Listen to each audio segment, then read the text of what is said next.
All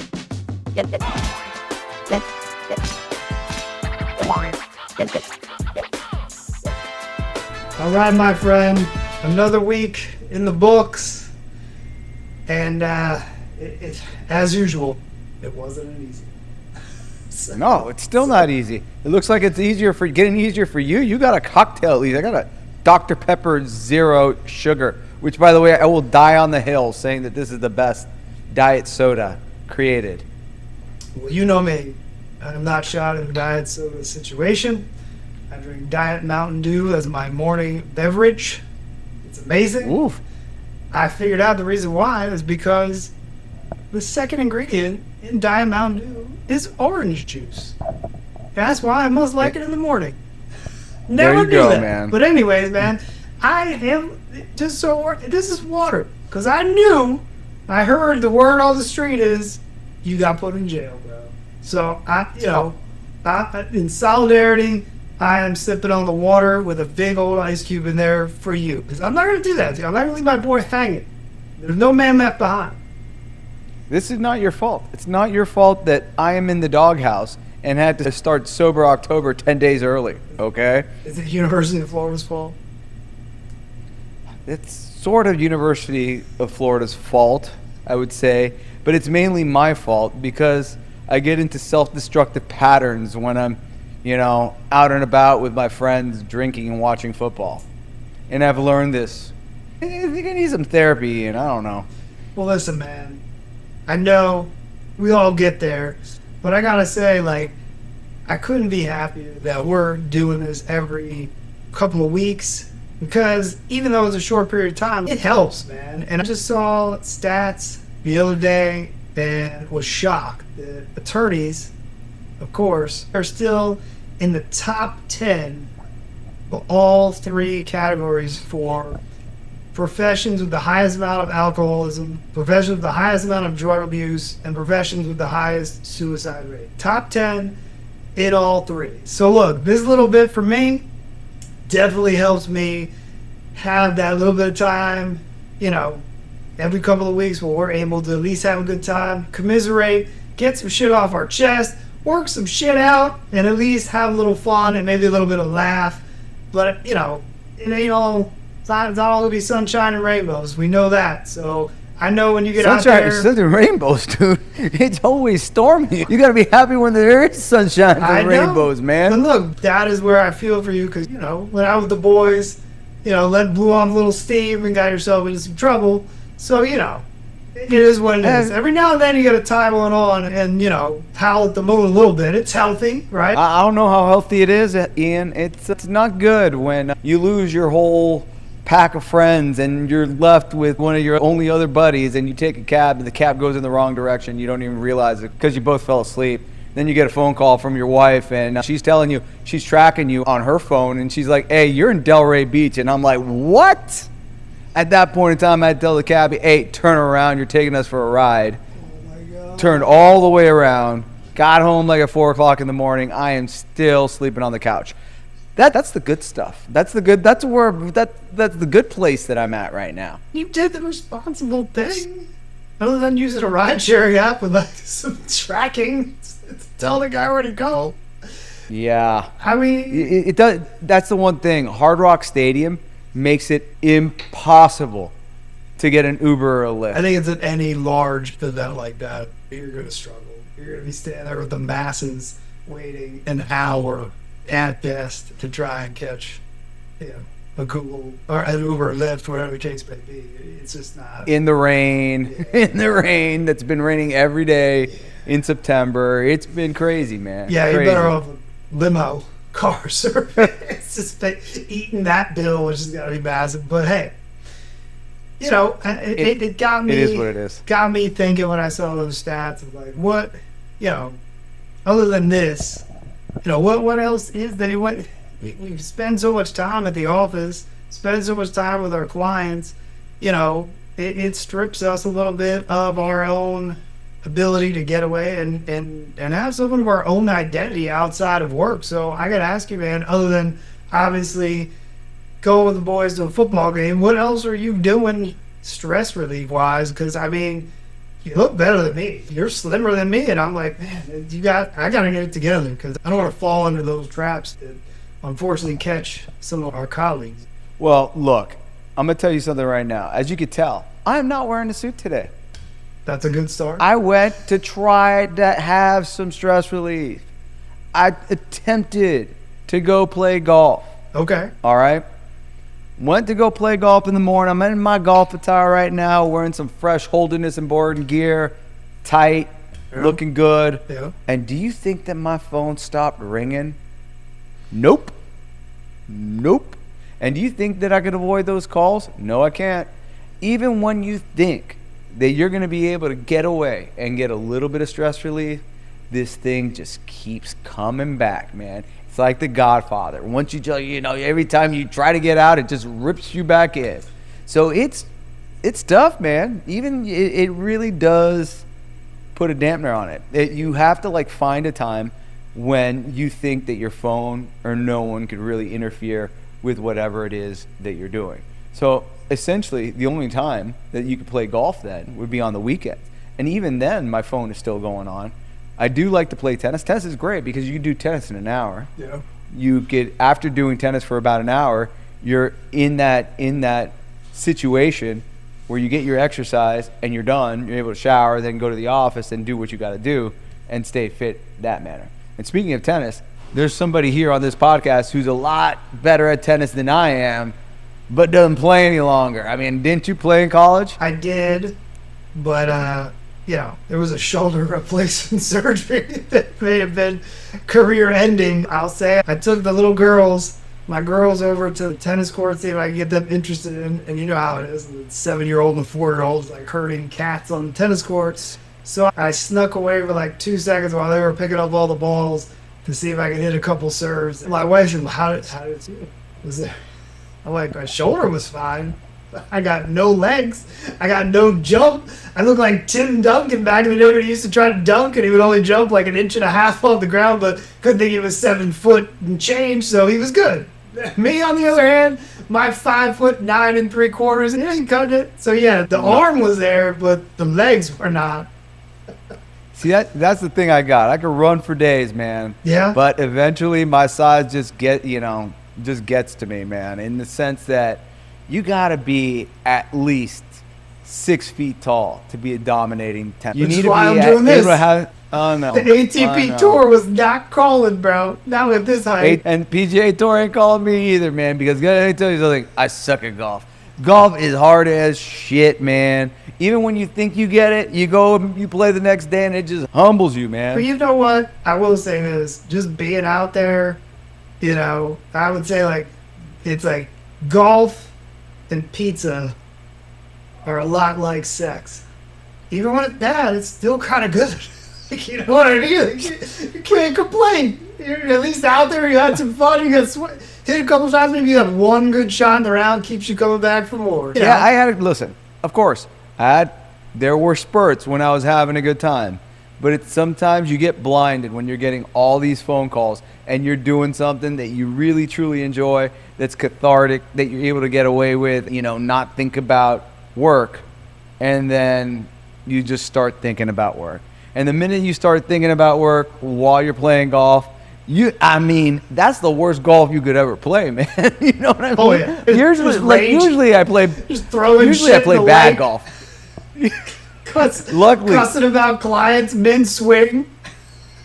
I mean, I could say people have heard me, rant towards my clients on the golf course before. Have you ever thought about, we can't go to the stress relief, we can't get away from it. Have you ever thought about bringing the stress relief with you to the job place?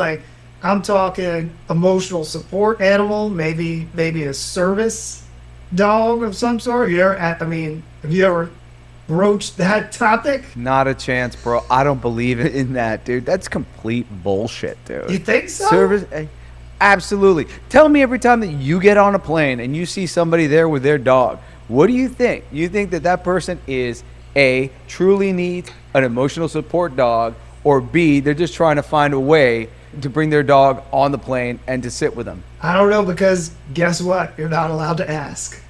So, ADA, you can't even ask what the disability is. You can't even dive into it. And the only reason I know this is because years ago I had an employee that had a service dog. And, you know, I'm all for like whatever employees need to be able to do their job, to be successful at their job, to lower their stress or whatever the disability issues that they're dealing with. You want to accommodate that, of course. But come to find out, when this all went down, I was like, well, I've never had this before. What do I do? So you got to follow the rules. So apparently you're not even allowed to require the dog doesn't have to be trained, officially trained, professionally trained. The dog, you're not allowed to ask what obviously the person's disability is. You're not allowed to ask for the dog to demonstrate what the service is that it does. And, you know, and again, you want to accommodate that person's needs. But in the same vein, it's like I have all these other employees at the office too. And then you run into some stuff where you don't want to obviously have that person's right to their service animal infringe upon the rights of the other folks in the office. And like, not very long into the process, I had an attorney come knocking on my door. And they're like, yeah, you gotta come here. We got a problem. And I'm like, what is going on? No, just come with me. Just come with me. And I follow. Unfortunately, the service dog, I guess, went roaming around the halls and defecated massively in front of this other attorney's office. And I'm like, Harriet, I don't know what to do with this. They teach this in law school. There was no course on this. You're telling me you didn't have like pooper scooper gloves inside of the office once you've had an employee? No. And then again, worried about, obviously you don't want it to affect the other employees, but you don't want to infringe on that person's right to have the service dog. I was getting some reports that the dog was growling at people. And I'm like, is there a one bite rule at the office? Is this so work comp covering? So I don't want to joke about it, but in the same sense, it's, you've got to do your best to navigate those situations, and it certainly wasn't an easy one, Do you think people take advantage of that? The whole service dog situation? I think that it certainly is a concern, because not only are you allowed to have service dogs, this is my other issue, you're allowed to have a service mini horse. What? Yep. So I'm like, what is showing up next? If someone walks in here with a little mini horse, I don't even know what to do. Is this going to start a whole trend? What other animals are allowed to be service animals? I didn't know. And I'm like, I don't know where this ends up. Could I be in the lunchroom and the animals are just throwing down? There's just fur and feathers flying everywhere. Like, how far does it go? I have no idea. So yeah, it's certainly a concern, but how do you verify or validate what is going on without crossing or breaking any rules? I think I looked it up. There's not a single state in the United States that requires the dogs to be registered as a service. Let me ask you this. When this person, interviewed for the job, did they show up with a dog? No, this was they had worked there for a long time, and then I guess they had an issue that developed or whatever the case may be, and then they got the dog. And they were a lawyer, right? You're saying they're a lawyer. And they got a dog. It was not a lawyer, an employee, but they showed up with the dog, and there was no discussion about it. It was like, deal with it. And I'm like, okay. So then I'm like, yeah. What is it that I'm even allowed to ask about? And I was like, starting from square one. I'm like, everyone's like, what is this? And I'm like, I don't know. And I'm like, over here trying to Google and figure out, what can I ask? What information do they need to provide me? As an employer, what information am I obligated to get to, again, protect and not have this infringe on the other employees' rights and get complaints from them too? You know what I mean? But let me ask you, what if you're deathly scared of dogs? Like, I got a client right now who's deathly scared of dogs. Yeah. what do you do? If you got an employee who's deadly scared of dogs, and then you got somebody bring in their dog who's just walking around pooping on things, and then she's going to be scaring one of your employees, I mean, that's just mayhem. And you can't talk about it? You just got to shut up and take it? It seems as though the key word would be to accommodate. To make reasonable accommodations when it comes to disability. I'm sure when it comes to the other employee, if they have a fear, and then like you said, are they allowed to have a service animal to deal with their potential PTSD situation because of the dog that's created? Yes. So there's definitely a concern of the potential snowball effect and or the slippery slope, if you will, of where that ends up. But you know, that's the ADA. You gotta follow what they say. And I don't know whether there are people that are taking advantage of it. I hope that wouldn't be the case. You know, for people that really do need it. I know that I think it's pretty well documented where they have the dogs that are trained to recognize issues as it relates to like epilepsy and warn about a potential seizure and things like that. But then there's also the balance between the service animal for the disability, which could be anywhere, like I said, from epilepsy, PTSD, you know, whatever. I think they can be trained to give reminders of like when to take your medication. And then there is the difference between that and the emotional support animal, which is also totally different situation. So we got some minefields to navigate when it comes to that stuff. That legally, yeah. I'm gonna choose not to navigate that. You know what? Because I am trying to de-stress now, Ian. Right? But I can see that's where I go. Maybe you get like, you know, a little lap dog, just carry it around, and it calms you down, man. Maybe that would help. Ain't gonna calm me down, man. I'm telling you, I'm at the point where I just shut off. You know, it's like I just start grunting. I walk around and like, you know, people, hey, Moncy, like, I don't say nothing. All right? But where does that I just end pretend up? It didn't happen. Where does that end up, though? You can't bottle it up inside, you know? You're going to end up as, I don't want to be one of those statistics, my man. I am a Coca-Cola bottle with a Mentos inside and the cap shut. Oh, my God. That is where I live right now. No. Hey, Mons, how you doing? I'm fine. Oh, how was your day today? Oh, it's great. You know, just got threatened about like 18 million times, you know, either it be my client or defense counsel or the judge on a CMC order, you know. Yeah, sorry, judge. You know, you'll get taken care of before trial, I promise. This is why, you know, they got it. When I saw those stats, I was wondering, so what is our profession do to help out with this? What is our governing body? The bar, the Florida bar. I'm not talking about the bar where people are drinking. The Florida bar, like what are they doing to help out? Nothing. Making it worse. You know, they tell you that they care, but they don't care. Yeah. They just made your job a million times harder. They just send you the dues. Here's your dues. You owe money. Hey, be happy. We haven't raised them in 10 years. They're still the same amount, $265. Thanks, bud. Oh, you know, appreciate it. Doing us a solid. But I mean, I still have a hotline. In all seriousness, I guess with like accountants on there, it's free and anonymous. All right, bro. You think you're gonna call them? You're gonna call the Florida bar? I feel like that's a hotline of incrimination. All right, you call it. Tracing it? Yeah, they're like, hi, we need your Florida bar number. Oh, yeah, 11494. This call's being recorded. Do you think it's the same?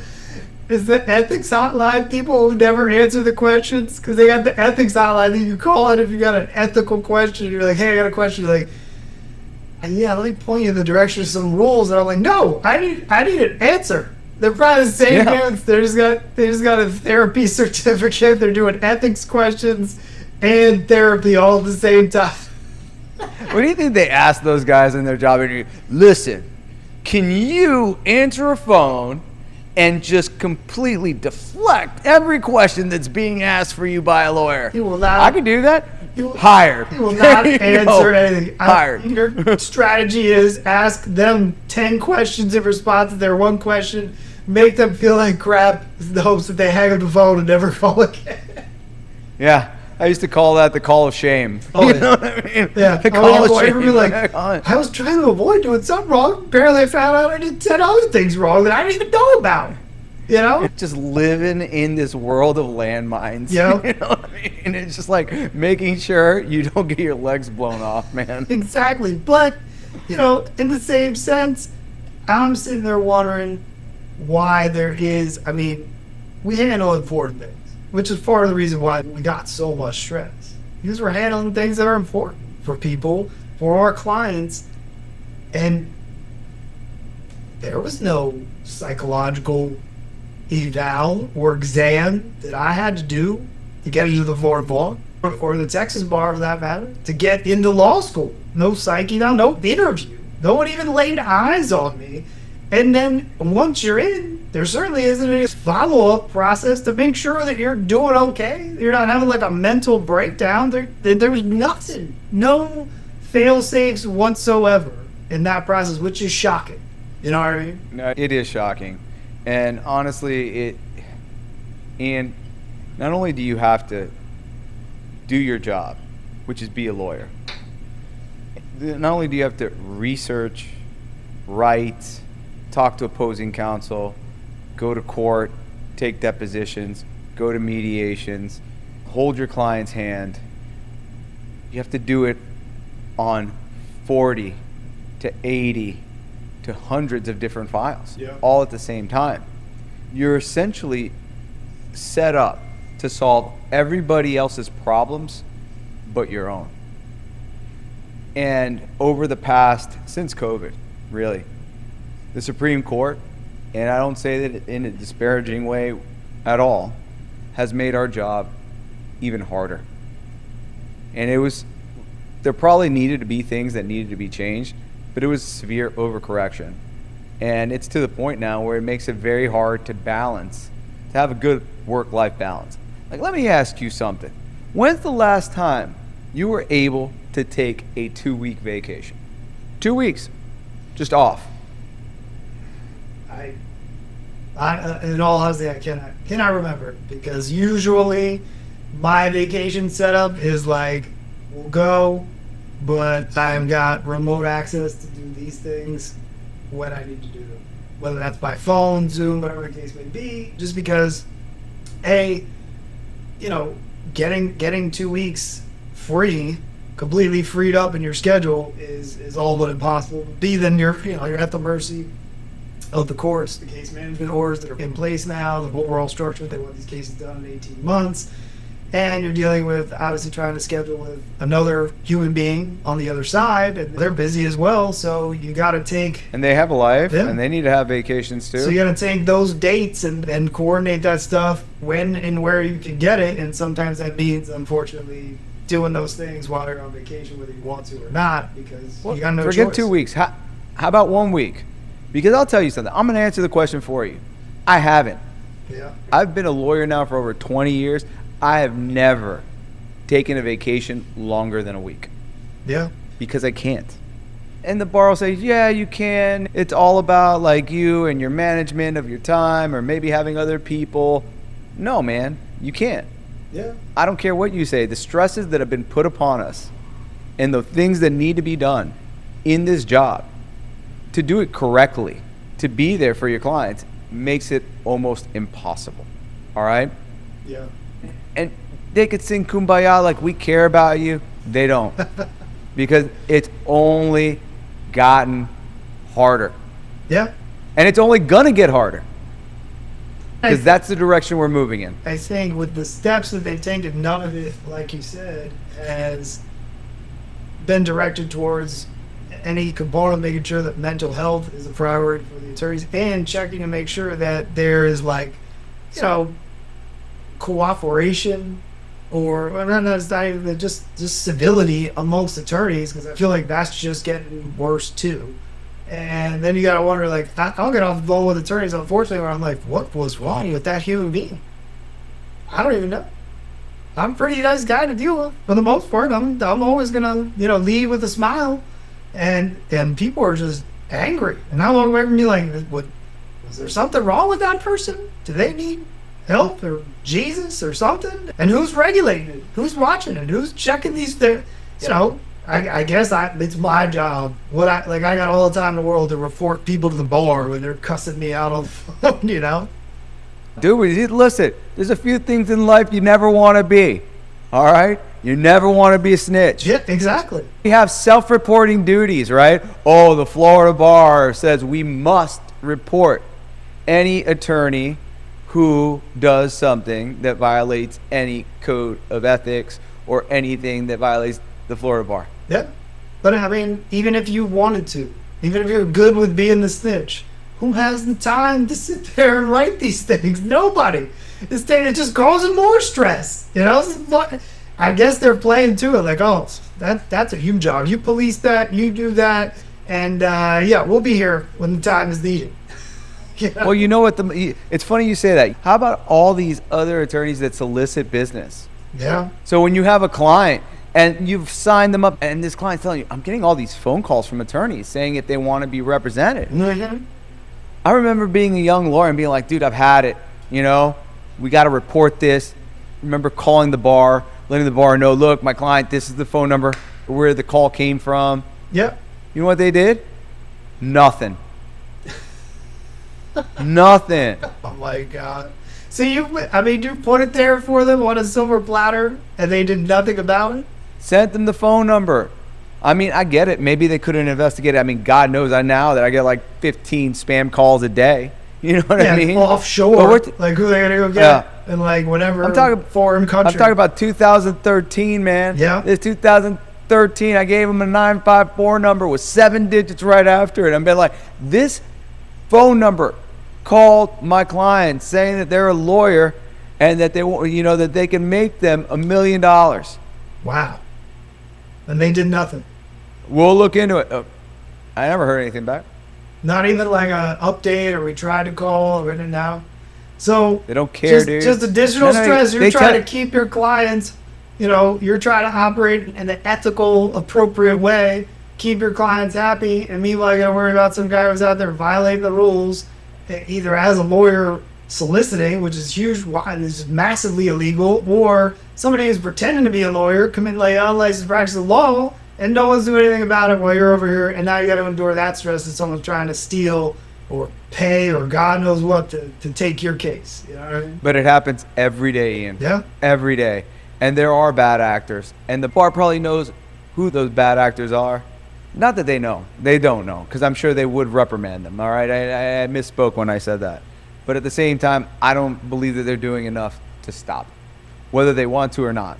But that just adds to the stress level that we have already. Yeah. Because on top of all the work and everything that we have to do for every single one of our clients and every single one of our files, we have to keep every single one of our clients happy. Yeah. And it's not just on our side. When I was a defense lawyer, I remember seeing the guy that I worked for and watching his stress level because he had a great book of business with a great client or a few great clients, and you know, I'm sure he's just sitting there wondering, you know, who's approaching my client today? Who's in their ear offering to do it for $20 less an hour? And if he loses that book of business, it's a massive effect on his overall, you know, livelihood, his financial life, the way he's got things set up. So he's just constantly enduring that stress. And not only his livelihood, your livelihood. He pays you. You know what I mean? Yep. That's how that money trickles down. If he starts making less, who's the first person to go? Yeah. I mean, it sucks. And then how do you find the perfect, you know, work-life balance? Does your wife, yeah, I mean, and I understand your wife's also an attorney. My wife is not. Yeah. I don't think she knows the stress that I undergo on a daily basis. Like the threatening text. I got a text from a client that I'm withdrawing on the case from, asking me why I haven't done anything on the case and if they should call the Florida bar on me. I'm like, go ahead, call them. I'm withdrawing because I showed you a video that clearly shows you tripped and fell on your own foot. And he's mad at you? Livid. Live And it. he wants to call the bar and or report you to the bar for his, what you've now learned is all but, I don't want to say fraud, but some serious comparative negligence, so to speak. Serious competitive. Look, I'll say this. I don't think that the guy, is doing it malicious. He's an older gentleman, Right. He's a cute. He reminds me of my dad, like an older Cuban guy. Yeah. Stubborn, proud, but at the same time can never admit any fault, even when you show it to them. Yeah. But still, don't deflect that on you. Don't come at you when you didn't do anything wrong, and here you got to sit there and endure it. Buddy, listen, that's part of our job. Yeah. That's part of our job. I think it was episode 1, man. I could take an ass chewing. You know what I mean? I think I could take an ass. Speaking of the person who has no idea of the stress that I'm undergoing. I will say that is a major benefit of having a wife that is also a lawyer. She understands the stress, and she's been there, and she feels that, and there is that understanding amongst attorneys because she's dealing with it also. At least you're not sleeping on the couch. Not tonight, but who knows what next week will bring. But in the same sense as you said, I think in the first episode, I could take an ass chewing, but when you said that, it reminded me of an attorney that I worked with for a little bit who said to me, I don't take ass chewings the way that I used to. The older you get, you're going to push back. There's a little bit of when you're a young attorney, you just take it. Yeah, okay, yeah, all right, yeah, I'm sorry, yeah. Now it's like, wait a minute, what did you say? Excuse me, what? It depends. Sometimes, look, I can take an ass chewing if I kind of deserve it. If it could go either way and I kind of could deserve the ass chewing, I could take it. But you're right. If I feel like I'm totally wrong and I think a client's being unreasonable, the ass chewing's going the other way real quick. Yeah, I'm going to give it, as long as there's no cussing and no inappropriateness, I'm going to give it some latitude. But when we cross over that line of what I call unfair, because I want to say you're full of shit, I want to say that, you're flat out wrong, I want to say you're lying, whatever the case may be, I just go to the usual dialogue is, well, this happened, this happened, this happened. So now for you to say that somehow that's my fault when you were the one that caused all of those things, I think that's unfair. Wouldn't you agree? That's usually my best way. But hey, usually they don't agree. They just move on to the next point of contention. But yeah, I mean, I get these cases are important to people. They want the best result, and they deserve great representation. But in the same sense, we are human beings also, and we deserve some level of fairness as well. Like, we had a guy that we signed up today. He called in, we're signing him up, and before he even signed the contract, he's like, I just want to let you know, if I'm unsatisfied with your work, I'll drop you. I'm like, we haven't signed you yet, dude. Like, you're already issuing the warnings. And I'm like, is this a good move? Hey, maybe we don't. Maybe we just part as friends and don't go down this road, I think that's a sign, buddy. Well, listen, man, as always, it's been a pleasure. Hopefully next week's a little bit better for you, bro. Hopefully you get off that couch. Won't be. Hopefully you get off that Dr. Pepper or the Diet Dr. Pepper. Oh, no, never, man. That ain't happening. When I set something, I do it, no matter what. I know, man. Never doubted you for a moment. But look, stay with it. It's going to be all right. Stock up on that Dr. Pepper. You're going to do it. You're going to be good. I'll see you next time, brother. Take care. Have a good weekend. You're the man, brother. Later.